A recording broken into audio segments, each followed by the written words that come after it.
Et nous commençons tout de suite avec Patrimoine Passion, le rendez-vous dédié aux investissements plaisir, passion ou alternatifs de Smart Patrimoine. Et nous allons évoquer, comme souvent à cette période de l'année, en septembre ou en octobre, l'investissement dans le cinéma et l'audiovisuel au moyen d'une Sofica. Et pour cela, nous avons le plaisir de recevoir sur le plateau de Smart Patrimoine Yann Lequelec. Bonjour Yann Lequelec. Bonjour Nicolas. Bienvenue sur le plateau Smart Patrimoine. Vous êtes cofondateur et directeur général de Cinémage. Et si on parle d'investissement dans le cinéma et l'audiovisuel, c'est parce que depuis début septembre, s'est ouvert la période de collecte pour les Sofica qui ensuite iront financer le cinéma et l'audiovisuel en 2025. À l'occasion, vous avez lancé donc Cinémage 20. C'est une période de collecte qui, rappelons-le, est ouverte jusqu'à la fin de l'année 2024. Absolument. La collecte vient de débuter, s'achève le 31 décembre 2024. Peut-être pour rappeler le cadre de cette collecte qui démarre plutôt très bien, parce qu'on est dans un environnement favorable à plusieurs égards. D'une part, l'avantage fiscal, comme vous le savez, est le plus important, toute niche fiscale confondue, puisqu'il s'agit de 48%, donc dans la limite de 18 000 euros par foyer fiscal. 48% de la somme investie. 48% de la somme investie fait l'objet d'une réduction d'impôt. Et tout ça dans un contexte extrêmement favorable du marché sur lequel on investit, parce que bien sûr il y a l'avantage fiscal, mais il y a surtout les investissements. Bien sûr. Du cinéma qui se porte très bien à travers des succès, évidemment un petit truc en plus, mais également Anatomie d'une chute, dont on est partenaire parmi bien d'autres. Bien sûr. Mais également avec un marché des séries qui se développe très fort. Et la conjonction de tout ça fait que l'avantage fiscal plus un marché extrêmement dynamique nous permet d'avoir une collecte qui démarre très bien. Là, la collecte démarre très bien. On est quoi ? On est 10 jours après, 15 jours après le début de la collecte et on sent quand même une dynamique particulière sur cette année 2024 ? Oui, il me semble. Et je pense que les gens vous parliez en amorce d'investissement plaisir. Bien sûr, c'est un investissement. Donc il y a la dimension fiscale, il y a des dimensions économiques du sous-jacent des films sur lesquels on investit. Mais il y a également la question culturelle, du sens qu'on donne. Et je pense que les gens, beaucoup de gens ont retrouvé le goût d'aller en salle. En témoignent donc de nombreux succès, ou de regarder des films sur de plus en plus de supports et dans plus en plus de formats.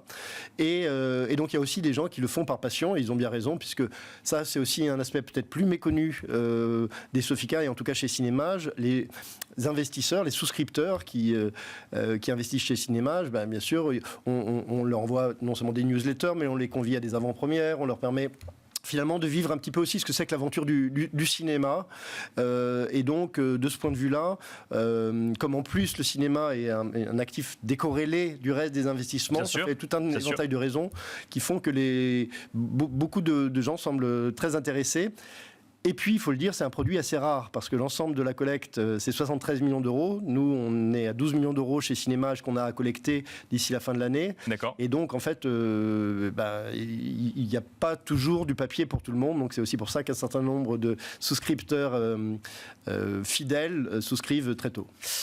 Quand on investit dans une Sofica, on finance donc des films, généralement des films de cinéma, mais on finance aussi plus généralement des projets audiovisuels. Vous l'avez mentionné, des séries par exemple. Quand on investit dans une Sofica en France, on investit uniquement dans des projets français où il y a une dimension internationale et a la possibilité d'aller toucher un marché plus gros dans les projets sur lesquels on a investi. C'est une excellente question. En réalité, donc, il y a une grande diversification de notre portefeuille d'investissement, et en fait, en réalité, donc, des films et des séries dans lesquelles on investit. Donc, vous l'avez dit, les films, on peut investir à travers les genres, mais également sur des coproductions internationales, pour répondre précisément à votre question. Or, la France a des accords de coproduction avec de très nombreux pays.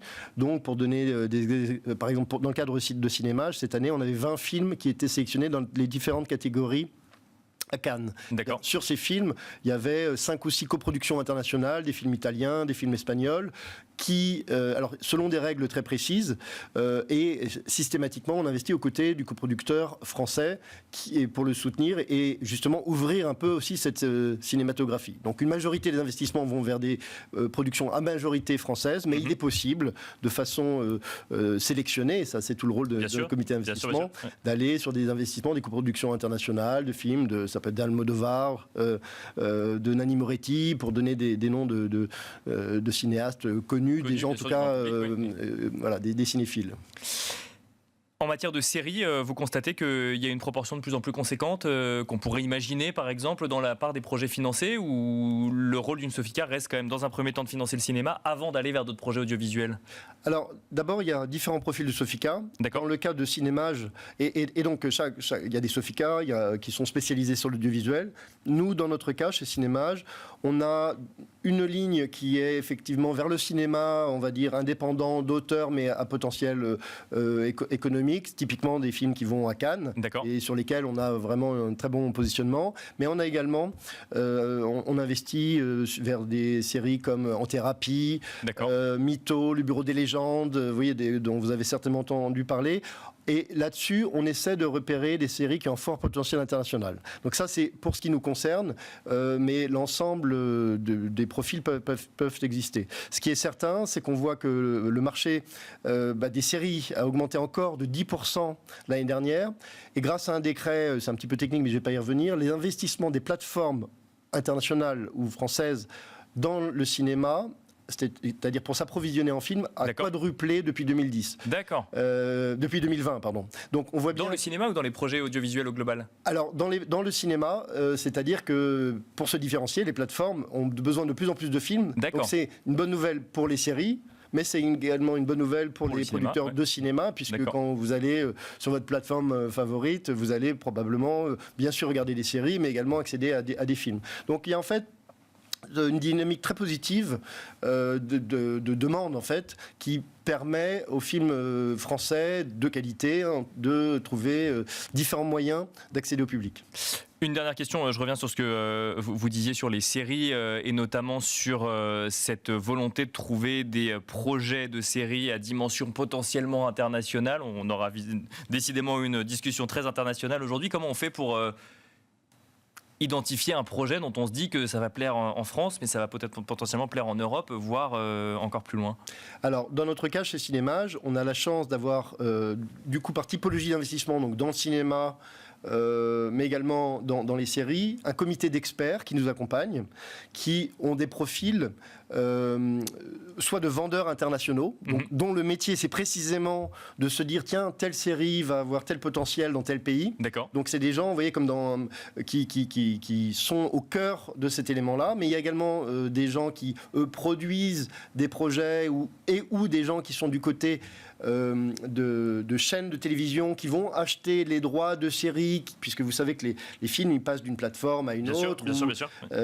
Ou les séries passent d'une plateforme à une autre, se revendent, et donc on a tout un ensemble d'experts très complémentaires en termes de compétences, mais également en termes de connaissances géographiques qui nous permettent d'identifier en amont les projets qui nous semblent avoir le plus fort potentiel artistique, parce que encore une fois on commence par là, et également économique, notamment à l'international, ce qui est notre spécificité chez Cinémage.